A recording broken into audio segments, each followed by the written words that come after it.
you're on the phone, and he dips between two houses, is that what you mean? Yes, ma'am. Because you lose that out. Okay. Correct.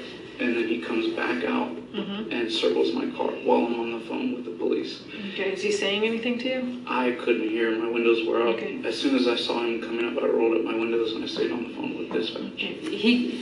Your car was running? Yes, the lights were on? Yes, ma'am. Okay, so you knew somebody was in this car? Yes, ma'am. And is he walking completely around the car? Yes, ma'am. Okay. And dispatch asked me where he went. I didn't know the name of the street that I was on.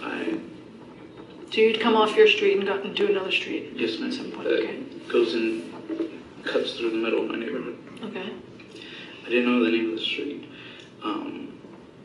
or where he went, so I got out of my car to look for the street sign and to see if I could see where he cut through so that I could tell. So after he circled your car, he disappeared again? Yes, ma'am. Okay. Then dispatcher told me, where are you? And I said, I'm trying to find out where he went. And he said, we don't need you to do that. And I said, well, okay.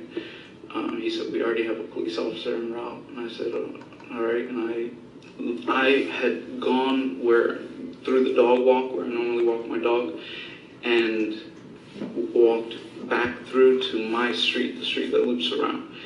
And he said, we already have a police officer on the way. So I said, okay.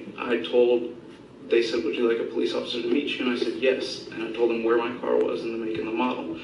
So I was walking back through to where my car was, and he jumped out from the bushes, and he said, what the f*** is your problem, homie? And I got my cell phone out to call 911 this time. And I said, hey man, I don't have a problem. And he goes, no, now you have a problem. And he punched me in the nose. At that point, I fell down. I tried to defend myself. He just started punching me in the face. And I started screaming for help. I couldn't see, I couldn't breathe. Then he started taking my Are you head. Still standing at this point? No, ma'am. Okay. I fell to the ground when he punched me the first time. Okay. It was dark. I didn't even see him getting ready to punch me. As soon as he punched me, I fell backwards into the grass. Then he grabbed me. He was wailing on my head, and then I started yelling help. When I started yelling for help, he grabbed my head and he started hitting my head into the... I tried to sit up and yell for help, and then he grabbed my head and started hitting it into the sidewalk. When he started doing that, I slid into the grass to try and get out from under him, and so that he would stop hitting my head into the sidewalk, and I'm still yelling for help. And I could see people looking, and some guy yells out, I'm calling 911, and I said, help me, he's killing me. And he puts his hand on my nose and on my mouth, and he says, you're gonna die tonight. And I don't remember much after that. I just remember I couldn't breathe, and then he still kept trying to hit my head against the pavement, or I don't know if there was a sign or what it was. So when I slid, my jacket and my shirt came up. And when he said, you're gonna die tonight, I felt his hand go down on my side, and I thought he was going for my firearm. So I grabbed it immediately, and as he banged my head again, I just pulled out my firearm and shot him. Okay. And then what happened? You're both on the ground? I'm on my back. He's He's on top of me. Okay. He's mounted on top of me. And I just shot him, and then he falls off, and he's like, all right, you got it. Does he fall to the side and he stays laying on the ground, or does... I don't remember. Okay. My vision was blurry. And you didn't feel him fall towards you?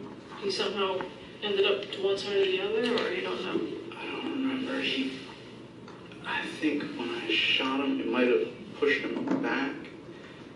But I remember, I didn't know what he was hitting. It felt like he was hitting me with bricks. So I remember once I shot him, I holstered my firearm and I got on top of him and I held his hands on him because he was still talking. And I said, stay down, don't move. And then somebody comes out, and I couldn't see, there was a flashlight in my head, so I asked if it was a police officer. And he said no, it was a witness, but he was calling the police. And I said, the police are on the way. They should be here already, because I had called. And he's like, I'm calling the police. And I said, I don't need you to call the police. I need you to help me with this guy. And then an officer shows up. Again, he had the flashlight, so I couldn't see him.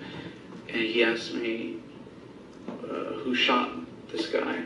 And I said, I did. And I immediately put my hands on top of my head, and I told the police officer where my firearm was.